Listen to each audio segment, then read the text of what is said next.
さんこんばんは。こんばんは。顔です。伊藤です。さあ、昨今ね、世間を賑わしているはい。事象といえば、なんか結構もうこの1年でコロッといろいろ変わってしまいましたね。変わったね。本当にね、なんかいろいろやりにくいというか、もう生活様式全体が変わってしまったからね。変わっちゃったよね。すごいよね。こんななるとはもう思わなかったよね。だって普通もオリンピック良かったねってとか言ってたでしょ。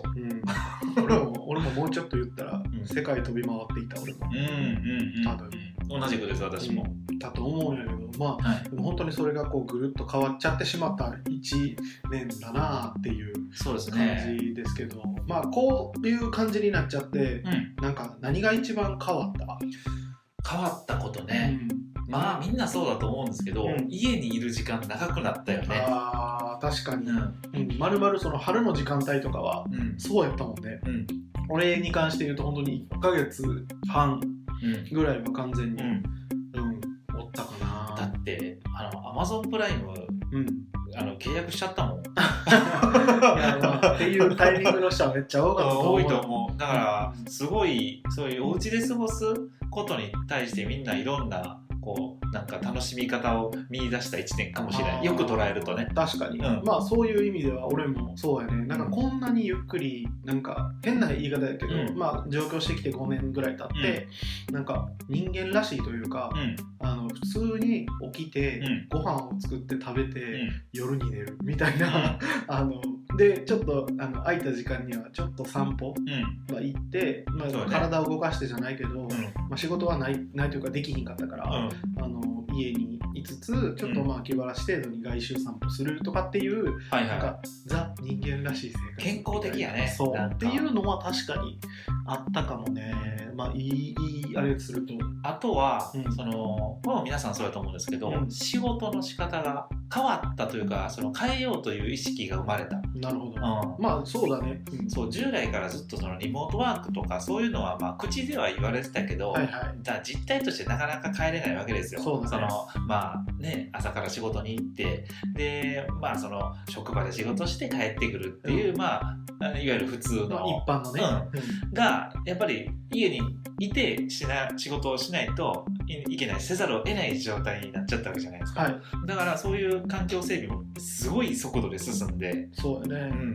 確かにルールとかも一気に整備されてすごい、だから加速度的に進みましたね、そこは。そういう意味では、一気に未来来ちゃったよね。来ちゃったね。なるほど。だからやっぱりやればできるんやなっていう考えられてたことやったから、それをいろんな状況を理由にできてなかったのが、せざるを得なくなっちゃったから。でしかも意外と家でやって回っちゃってる仕事もあるんじゃないですかね。ってね、よく聞くね。今まで出てたのは何だったんだぐらいのね。よく言うよね、それね。だから半分以上いまだに出社してない人とかいまだにいます。だから業種にもよると思いますよ。絶対現場に赴かないと仕事にならない業種も絶対あるんですけど、意外と家でできちゃう業種も多かったっていうのが分かったのが見えたのか。なるほど。それは私の周りでもそうです。だから職場によってはこの部署の人は順々に在宅していっても回ると。なるほどね。リモート会議なんてもうそれ最たるやつやね。そうね。本当に。そう。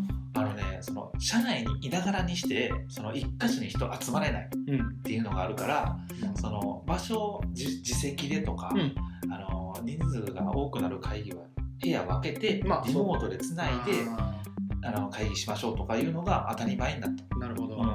でもこれはちょっとしばらく残りそうだよね。そのリモートというものは。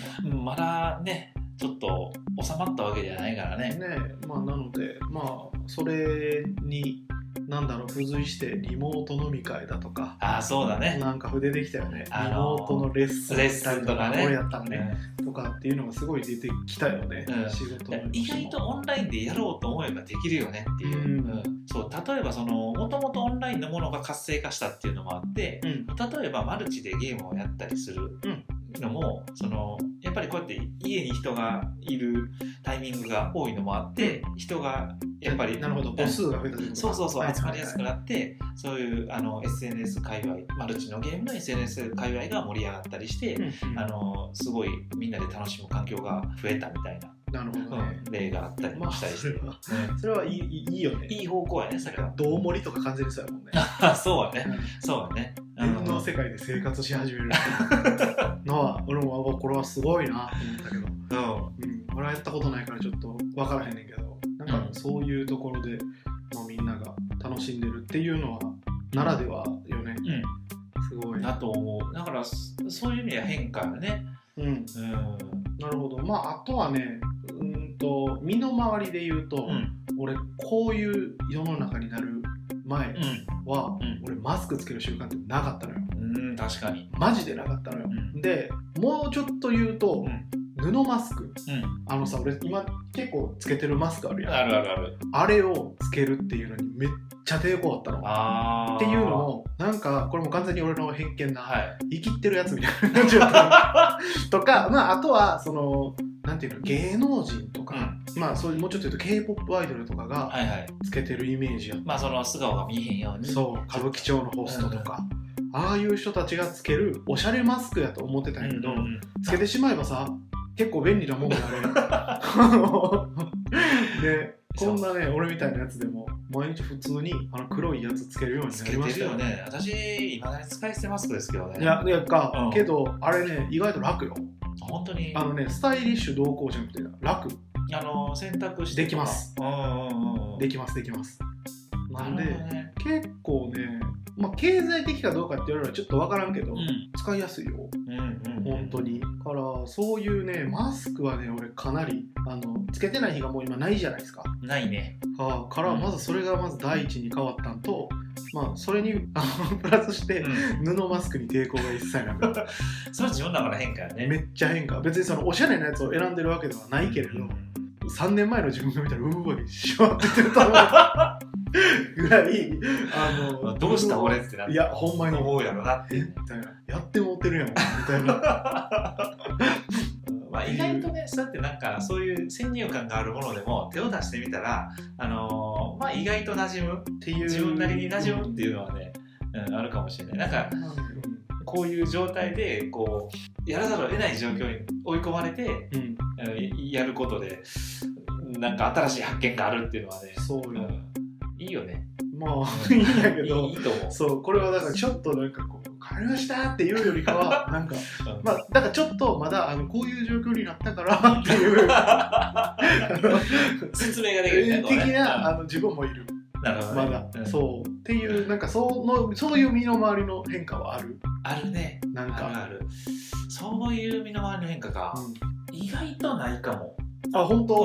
もともと割と外飛び回ることも多いんですけど、家の中も結構好きな人なので、もともとその好きなものをある程度買いだめしたりとか、することをしてたので、意外と生活は変わってないです。電車に乗る回数めっちゃ減ったとか。もともと電車に乗ってはしないんで確かにそう通勤とかもバイクで私行ってるんですよ。やしあんまりそこって気にしてなくって、やしね、あんまりね大きく実は変わってないんですよ。さっき言った仕事の周りの環境だとか、自分の行動として出歩くのをちょっと減らすっていうのは当然あるんですけど、それも知れてる程度で、だから実は大きく変わってないっていう今思ってみたら。なるほど。それはそれでなんかすごいなそう、マスクももともと抵抗なかったですし、確かに、なんか結構よくつけてるイメージあった。あと風邪ひいた時と、花粉症ひどい時。俺花粉症ひどい時でもつけてなかったけどね。つけてなかったよね。プラシャー言うてマジであれぐらい聞かへんねって言ってずっと言ってた。俺マジでって言ってた。そうだから実は本当に長くマスクつけてるなぐらい。俺はあとは歩く距離は増えたかな。さっき言ったその散歩の時間が増えたっていうのが大きいから、結構ね2駅とか、なんかねコーヒー例えばスタバとかのなんか買って、それ飲み切るまでに次のスタバを見つけて、コーヒー屋さんはしごしながら珍しいね、原宿歩くみたいなのを。そんなイメージなかったな。そうやばくないよね。なんかもう字面だけ聞いたらやばくない。コーヒースタバで買って、次のスタバ行くところをこう原宿歩くってもな、やってること生きってるやつやろっていいうね3年前の自分が見たほんまにっていうぐらいなんかねシティボーイみたいなこう歩くのが増えた、確かに、増えて、まあ、健康的じゃないですか今年ね、まあ、忙しかったのもあるけど、体重も割とまあね、減ったりして、まあ、ちょっと今戻ってきてるけど、まあ伊藤君健康的な体を取り戻してる気がするので、まあそういう意味では良かったのかなって感じやけどね。決して悪いことばかりではねないと思うんですよ。まあ世の中そうですけど、こういう中でこう締め付けがきつい中で、みんな楽しいことを見つけようとしてるんで、ただでももう来年はねこう戻ってきてほしいなっていうのはやっぱりねあるっすよ。まあいつかは戻るんでしょうけど、まあね、なんでなかなかね、もう結構カラッと変わってしまった、まあ、世の中なんですけど、変わってしまったね本当に。いつまで続くのか心配なところではありますけど、そうだね。なので、一番変わったところでいうと俺はマスクかな。マスクね、確かにつけてなかった。